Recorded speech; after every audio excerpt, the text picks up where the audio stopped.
Hi, my name is Sloan and welcome to Fit in 15. I wanted to create this video for two purposes. One, to create a warm-up for you. I'm going to take you through some basic moves that we use in all the different Fit in 15 drills. And so this will give you a 5 to 6 minute warm-up, which will give you some movement rehearsal for the things that are to come. The other purpose of this video is for those of you that are brand new to exercise, working out, you've never done it before, I'm going to give you all the tips you need to know for all the basic moves. So we're going to move through a squat, we're going to do some reverse lunges, I'm going to show you a deadlift, I'm also going to show you a push-up, a burpee, and a basic crunch. So you've got 6 moves, and you would treat this like a regular Fit in 15. So you would do each of those moves for 1 minute. All right, so I'm going to start with one of the most basic moves. It's the squat. And there are a lot of different ways. You've probably seen this done, but there's only one correct way to do a squat. So you would like your toes straight out in front of you, not turning out. So they're straight in front of you. Legs are a little wider than your hips. I'm going to turn to the side and show you. A squat does not initiate in the legs. A squat actually initiates in your hip. So you're looking straight ahead. You're actually going to hinge at your hips first. And as you hinge the hips, you start to bend the knees, and then you sit down. As you sit, the weight goes in the heel of the foot. That is so important, that as you sit and you hinge, the weight drops to the heel. If the weight is not in your heel, you're going to put pressure on your knees, and you want to avoid that. So once you get the squat, you're just going to do this for 1 minute, sitting and standing up. You can cross your hands here. If you have like free weights, you could even add some free weights. So you would do this motion for 1 minute. Again, always remembering the movement initiates in your hip. Excellent. Okay, second move, the lunge or the reverse lunge. I like to step back. It's a little less pressure onto the knees. So when you step back, this is my pet peeve about the lunge.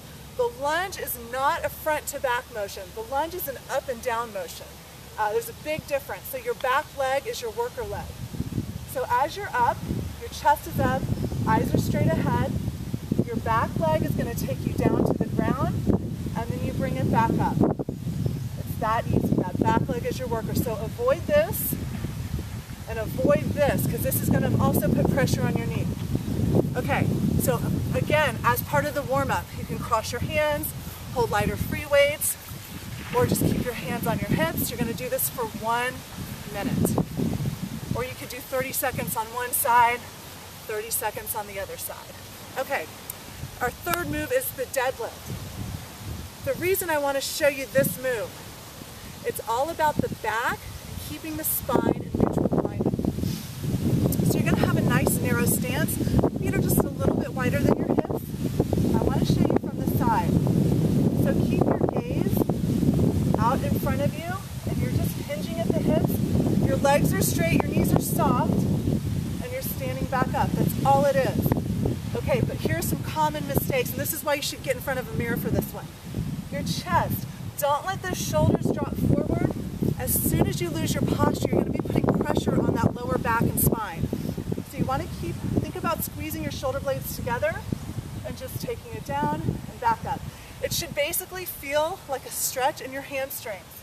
So again, as part of the warm-up, 1 minute here, just slide those hands down your leg, or if you want to have free weights, you can also just take those free weights down and up for the deadlift. All right, excellent. Our third move, one of my favorites, is our burpee. Now I'm going to show you the walking version first. So as I showed you before with the hinging of the hips, it's the same motion here.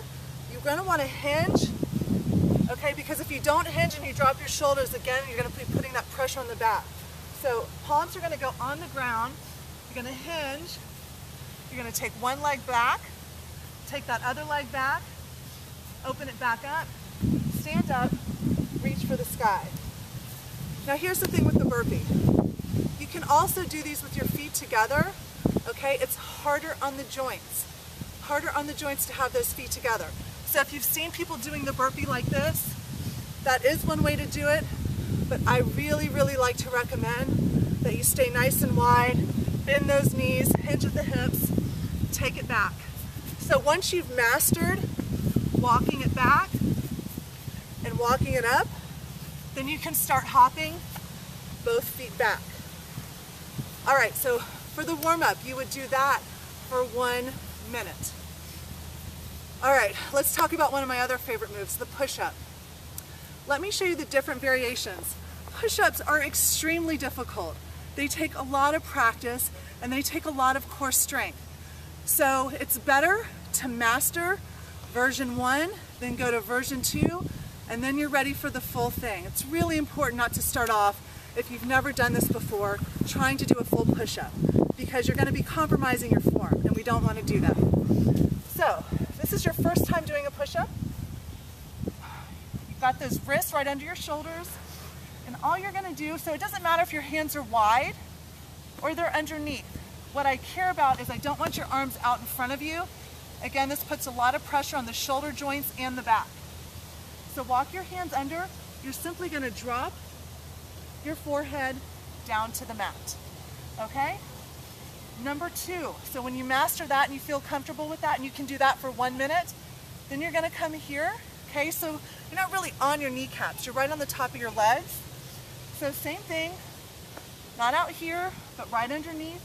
You're going to lower your chest to the floor and back up. 1 minute of those is pretty tough.